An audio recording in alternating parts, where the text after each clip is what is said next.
There is no one-size-fits-all answer to this question, as each student learns best in different ways. However, some methods to make the words of Torah sweet in our mouths include studying with a friend or teacher, keeping a journal of insights from our learning, and taking time to reflect on what we have learned. The word divrei in the blessing for the learning of Torah is used because it denotes something that is spoken or written. This is significant because Torah is a text that is meant to be studied and discussed. Therefore, the use of the word divrei highlights the importance of engaging with the text in order to learn from it. Some interpretations of this phrase suggest that we should study Torah in order to deepen our understanding of the text, to gain wisdom and insight, and to apply the principles of Torah to our lives. The blessing for the learning of Torah does highlight the importance of engaging with the text and of seeking to understand its meaning. Therefore, teaching toward meaning in Torah study may be an effective method to encourage students to love and appreciate Torah. Well, I think we have to give some thought to the word vaharev doesn't just mean sweet, but kind of like tasty, pleasant in our mouths. And what makes something tasty? Taste is something very relative. Taste is something really very individual. You can even learn things about people based on their taste. This is an extraordinary orientation to teaching Torah that we need to have an eye for. Is this Torah sweet in the mouth of our children, in the mouth of our students? Are we relating to who they are? What is their taste? It's very subjective, it's very unique, it's very much who they are. If something's tasty in our mouths and it relates to us and it's pleasant, we and our children, our children's children will keep turning. You know, we've been thinking about and struggling to understand what's the secret to Jewish continuity. The secret is make the Torah pleasant, sweet, tasty in our mouths. Because you know what? If our children and our students love it, they will live it. And it's that simple. And it's that difficult that we need to ask ourselves, are they loving it? Not just are they learning it, and not that they're just memorizing it.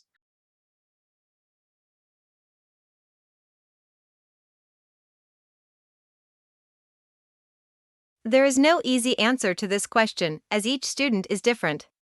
Some students may love learning Torah and be motivated by a desire to understand and study the text, while others may approach it more pragmatically, motivated by the desire to get a good grade. However, both approaches can lead to a deep understanding and appreciation of Torah. Some students who get an A in Torah study may have a deep understanding of the text, while others may simply have memorized more information. Similarly, some students who get a C in Torah study may have a deep understanding of the text, while others may not have grasped all the material. Therefore, grades are not always indicative of understanding. Some students may feel a sense of pride and accomplishment when they receive a good grade in Torah study, while others may feel discouraged by a low grade. Some students may feel disappointed or discouraged by a C grade in Torah, while others may view it as a challenge to improve. Regardless of how a student feels about a C grade, it is important to remember that grades are not the only measure of success in learning Torah, and Jewish identity is not solely based on academic achievement. Some methods of evaluating a student's understanding of Torah include asking questions about the text, having students explain their understanding of the text, and having students apply the principles of Torah to real-life situations. Some measures of success in learning Torah include understanding the text, being able to engage in meaningful discussion about the text, and applying the principles of Torah to one's life. Some students may be more likely to love learning Torah if they feel that it has meaning and relevance in their lives. Therefore, teaching toward meaning in Torah study may be an effective method to encourage lifelong love of Torah. But of course, the goal is to do it out of love. And that's what we really need to focus on. How do we enable them to love that, to really, really love that? And when a person learns Torah with the sense that they're engaged in a relationship with God, then there's a love there. When I was in high school, and certainly the secular books, there was never any conversation of who wrote the books. There was just the book and understanding the book, but who was the author of the book? Now, a lot of the textbooks were printed by somebody with the name of Mac. It was McMaster, Macmillan, they were all Macs. But who wrote this? Didn't matter. And if we were told that the guy that wrote this is now in jail for fraud or something, wouldn't matter, because what matters is the content and the and the information in the book, not Torah. What matters is your relationship to the author.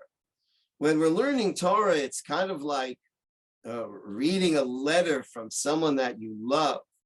When you begin to read that letter, you might even hear your beloved's voice, and you feel a connection with your lover. You suddenly feel your lover is right there present with you and connected.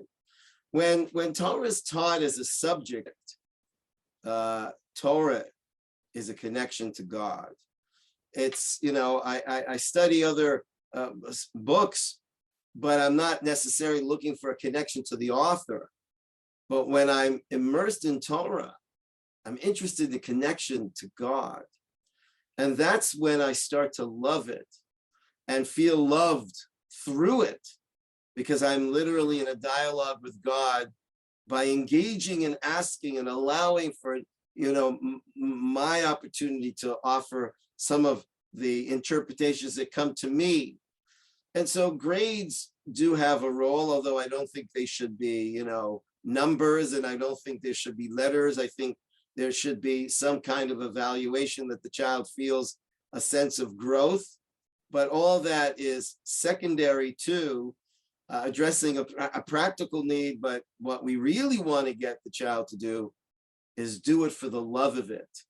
And it's not about loving information, and it's not about loving method. It's about loving Hashem, loving God, and feeling God speaking to me, through the text.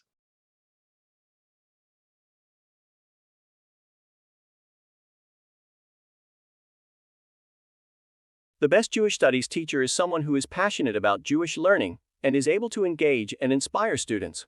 This teacher creates a positive learning environment, uses interactive and creative methods, and is able to adapt the material to meet the needs of each individual student.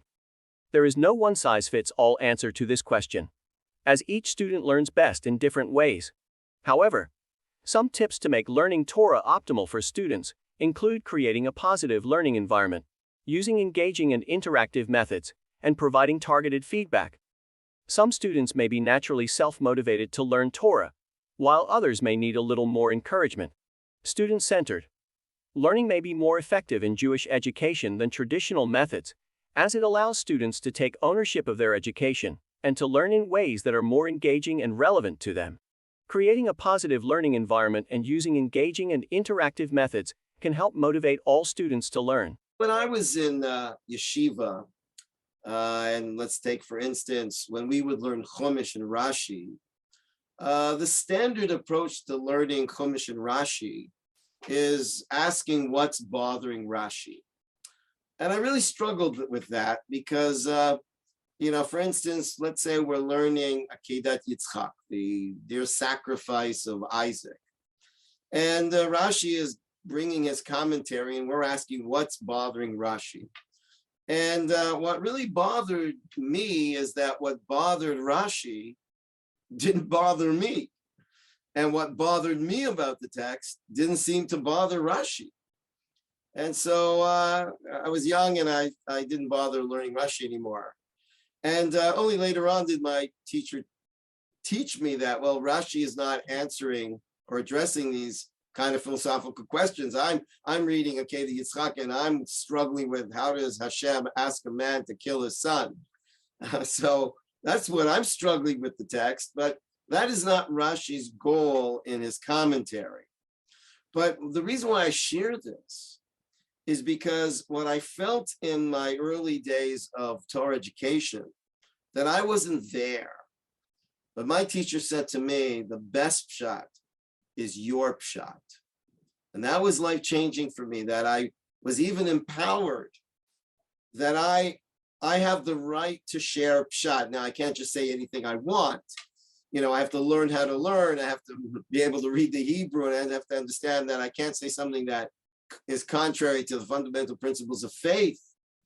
But the richness of oral tradition is not just simply the tradition that is being passed down orally, but a very significant part of oral tradition is the Torah that's coming through the mouths of those who are learning Torah in every generation.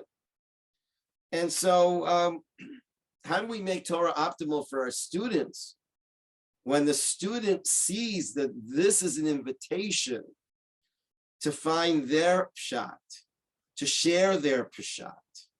And, what would I describe as the best teacher is that the teacher makes it clear to the student, this is how I see it.